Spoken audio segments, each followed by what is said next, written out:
Welcome everybody. Whether or not you work for Madeira or Quext or Viva or Select or whoever else may be watching this, we want to welcome you to our first company podcast.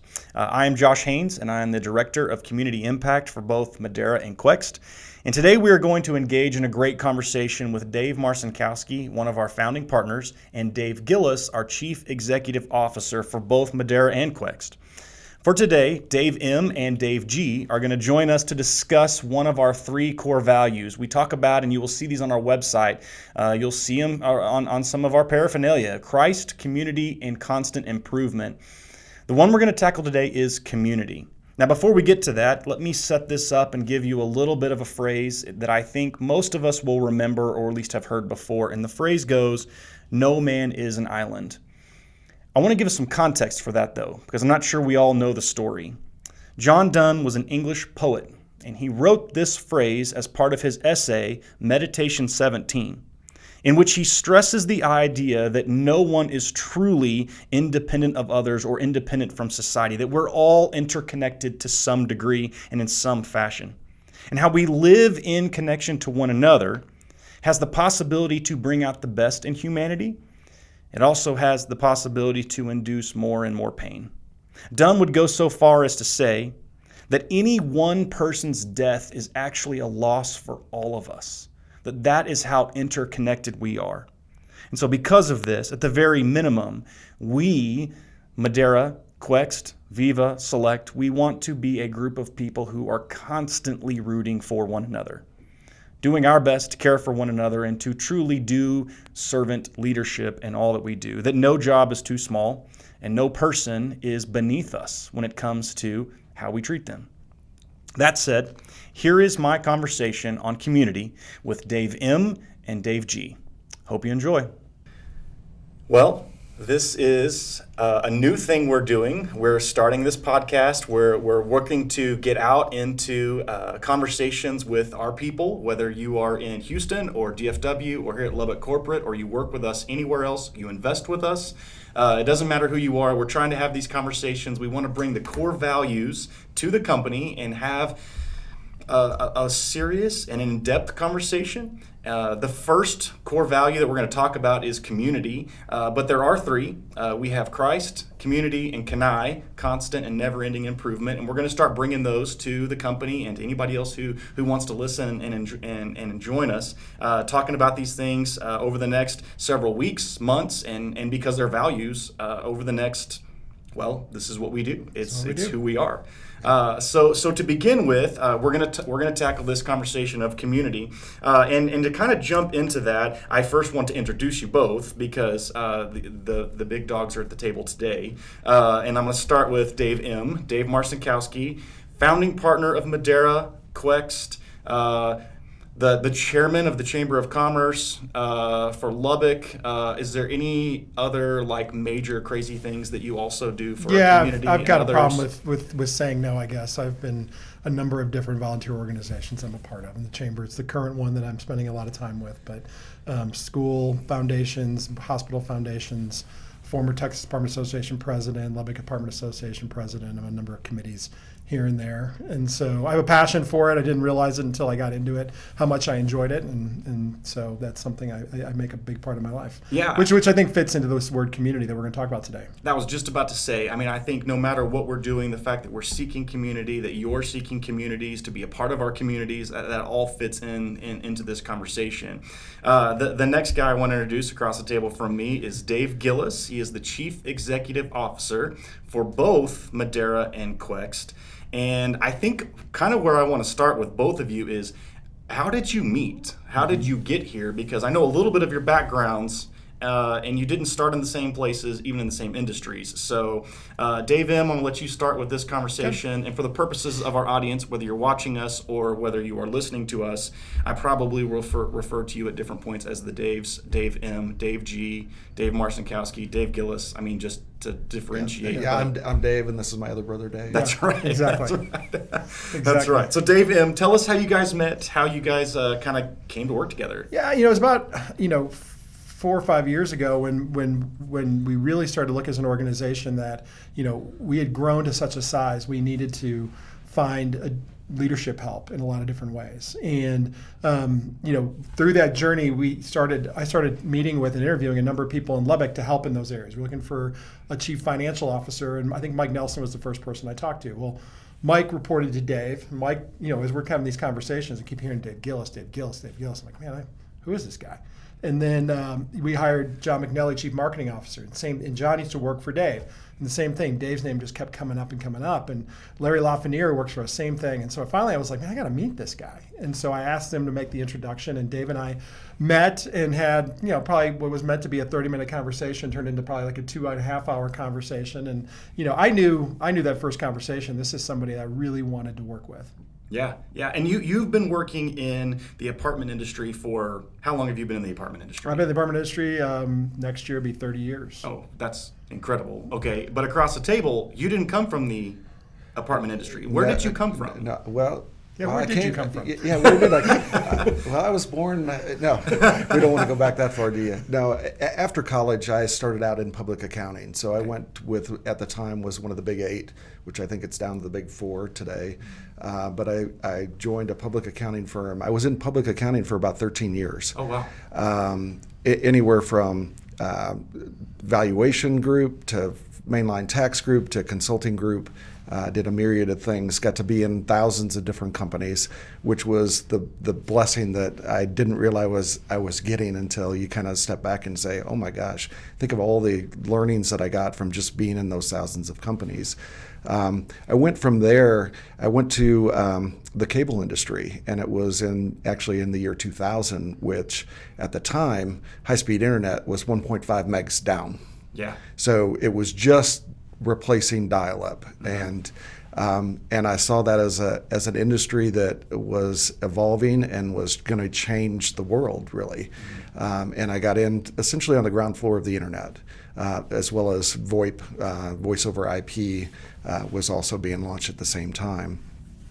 And so I did the cable industry for 17 years, and about 4 years ago, we had an event happen at our company where we had sold, and we had transitioned for 2 years to our new ownership group, and I was looking to do something different, and that's about the time Dave and I had the conversation, and we just clicked, and I wasn't afraid to jump into a new industry, but I'd also learned through my last 2 years, although they were the most economically beneficial to me personally, they were the most struggling to me. Yeah. And it was because who I was doing work with. And so I knew wherever I was going to go, I was going to be very particular in the people I went to work with. Because at the end of the day, that's what matters most. And I just felt this connection with Dave. I liked his style. I liked his thoughts. I liked his forward thinking, and at the end of the day, that's what it came down to. We just clicked, and let's go change the industry. We were open. I was open with Dave, and he certainly have been open with everyone that I was not from this industry. And so I was given the grace to spend some time to learn it before having to lead, and that was a blessing as well. But at the end of the day, all industries really come down to people. Yeah. And the different cogs that you can, or dials that you can turn, you can figure those out pretty quick. Yeah. The other thing is I think it allows me to not have to feel like I'm the expert, and actually rely on our experts who are out there doing it every day. And so you'll see me ask a lot of questions, and I really want the feedback. And I don't have necessarily, in a lot of cases, a preconceived notion of what we should do. Yeah. firm believer in wisdom of crowds. Yeah. And so I love to hear what people are thinking and then just kind of mash it together and say, okay, here's where we're gonna go. Yeah. But back to Dave, I think we just hit it off. We had a vision that we wanted to do some things differently. We definitely, Madeira has been and will be extremely successful, and just really liked all of the founding partners and what they stood for. Yeah. Which is a huge conversation. What were you going to say there? Go I was for going it. to say there's a couple things that Dave said I'd kind of like to unpack a little bit. One, is you look at Madeira's evolution as a company, we have gone from, 3 or 4 guys, started as 3 and got to 4 partners that, kind of got into this apartment scene, different directions. And then as you kind of started to expand that out, it was mainly stay in your field. We were hiring more apartment people. As we've grown, I think the big part of community is if you keep doing that over and over again, you're going to limit your wisdom of the crowd, wisdom of community. Yeah. And it was kind of scary at first to hiring these people from these different industries. Like, we're in the apartment industry. This is hard stuff. This isn't what you're used to. I tell people all the time, you don't go to school to get in the apartment business, and so you got to kind of learn it. How are you guys going to do that? And what I learned really early on was they brought way more value to the table than the learning curve they had to overcome, and they've overcome the learning curve. But it coming in with this different perspective and asking these, well, why? Why do we do it that way? Have you thought about this? And a lot of times we didn't because we're stuck in our lane with like-minded people. And I think as we start to do this more and more, and that word diversity means a lot of things, but it also means diversifying, the types of people and their history of what they brought into our company. So I think that's a piece of community that needs to be kind of unpacked a little bit. Yeah, and I definitely want to get into that. I want to bring something up that you guys have both alluded to in this conversation, and that is like a few years ago, you kind of changing your organizational structure. And what's really interesting about that, and this is where we can drop in the word relationship, and we know we want to talk about that as we move over the next several minutes. But this conversation, when you reorganize the hierarchy within a company or companies, a lot of times there can be this like battle back and forth with power struggles and who's going to do this and who's going to do that. But yet sitting at the center has been this importance of relationships and how you guys have taken care of each other and poured into one another in order to make an organizational change, especially at the top and across the board and in some cases, work. And so talk to me a little bit about that. How did the relationships and building relationships fit into kind of changing some of the organizational structure that you guys went through? I think to set the stage, let me kind of dive in here a little bit because my background and with organizational structures and coming into working at Madeira, you kind of had some hierarchy where you had layers and things like that. And then I worked for a company that they really didn't have that, and I like that kind of that freedom per se. But what I started to realize there, but then also realized 4 or 5 years ago as we started to grow, you've got to have that structure. And I was probably resistant when Dave came in. Dave would say, we've got to get clarity here. People have to understand roles and responsibilities, not from a standpoint of like we can't still collaborate and we can't still do things, but from a standpoint people need to know where they fit in that community. And I was again, I kind of like pushed back on that initially, and I'm really glad that I learned that I was wrong. Because he's right. As we've grown, we have to have that kind of structure. And I'll let you talk about, what you did there. Yeah, and so what I would say on that, you need to have structure, but you also still need to feel like everyone has their own business. Because at the end of the day, particularly how we deliver our product at the end of the day, it's at our communities, and that. Our community staff should feel like that's their business to run. Yeah. And corporate is here to support them, not the other way around. You're not here to serve corporate. So if you hear anything from corporate that's not in line with that, that's against what we believe up here. And everyone we've hired understands we're here to serve the communities out there. Yeah. And the structure helps in that people know where to go to get help. Right. And that's the biggest thing. Now, do we have a lot of work still to do in that regard? Sure, because we've added a lot of people and we're going wide with a lot of different things. So we still have a lot of defining to do, and in some places we just flat out have a hole in our organization and there's no one to catch what someone is throwing, and that can lead to some frustration. So we know that we still have some of those things out there to fix. But all in all, your structure is really just to give people comfort of where to go for help. It's not ever to be seen as a dictatorial, hey, if somebody's above you telling you to do something, you have to do it. That's not what it's for. It's really so you know where to go to get help. So with community, we know the way that this works when it comes to core values and various types of things. You may see them on the walls of some office. When you walk in, especially the front area, you're going to see them on people's websites. They're going to be at the bottom of maybe whatever paraphernalia you've got or whatever papers you're sending out and stuff like that, business cards, things like that. And oftentimes it feels like, well, that is an empty thing. But for you two, like, this is a defining characteristic of your heart and your desire in not just the industry, but just as people. So define for me, so that we all are kind of on the same page here, like define for me how you view community. What is this community that you're talking about? I'll go first.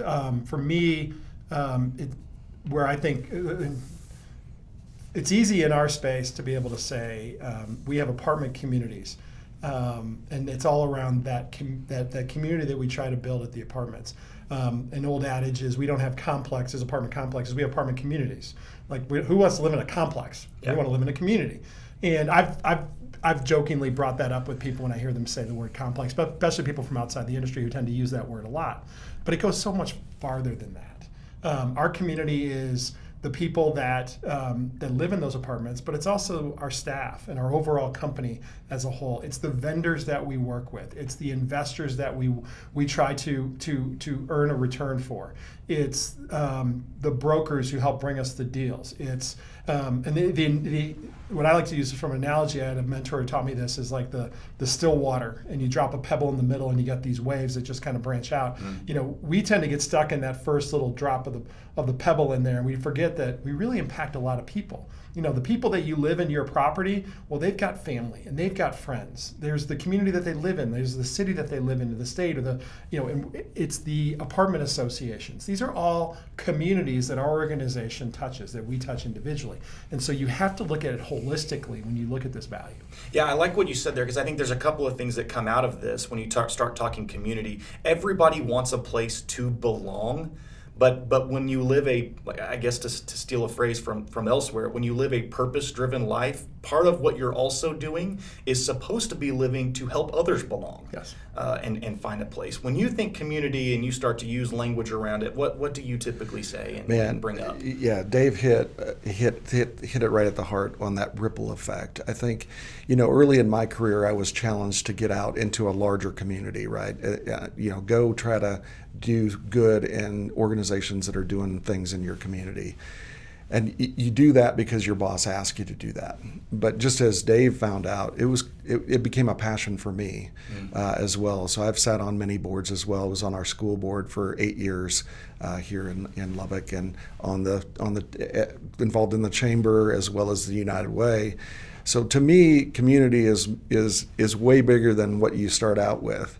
But at the core, for us as a company, it does start out with your little group of workers in your department, your community. That's really the heart. And if you can be encouraging to each other to get out of your comfort zone and do a little bit more, whether it be on the community, hey, I see you really like to do this.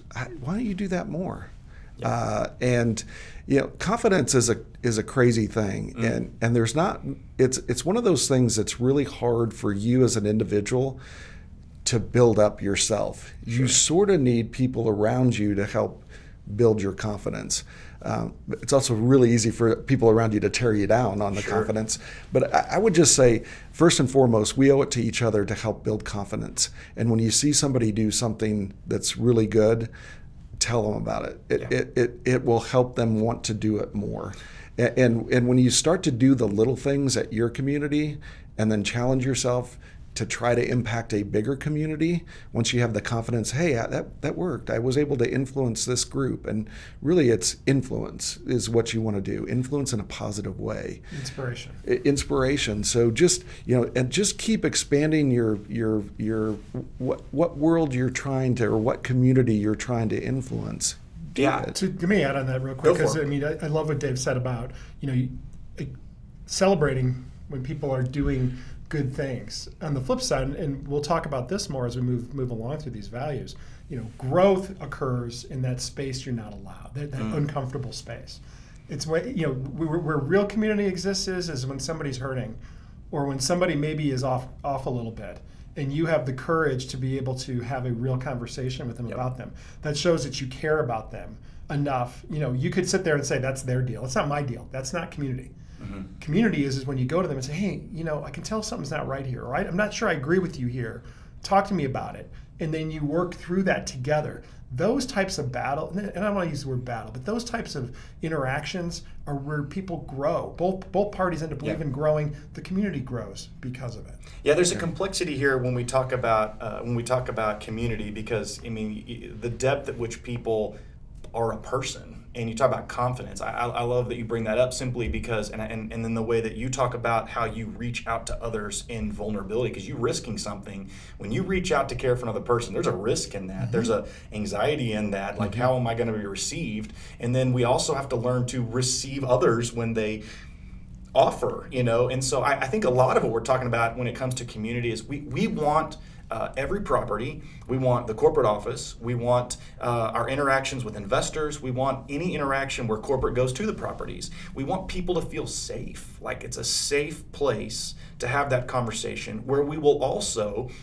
display servant leadership, like what you're talking about. And yet we want to hold people accountable to the values and to the purposes of what we're trying to accomplish. And all of that can happen together, but it's complex. Thank you so much for having joined us. That was part one of my conversation with the Daves, Dave Marcinkowski and Dave Gillis. We will have part two for you out and ready to watch shortly, or to listen to shortly. So with that said, remember that we desire to be a company that cares for one another. We desire to be a company that cares for our community. We desire to be a people who are constantly rooting for one another. Hopefully you will find this to be a great aspiration, not only as you do your work, but as you enter into your own personal relationships. Have a great day.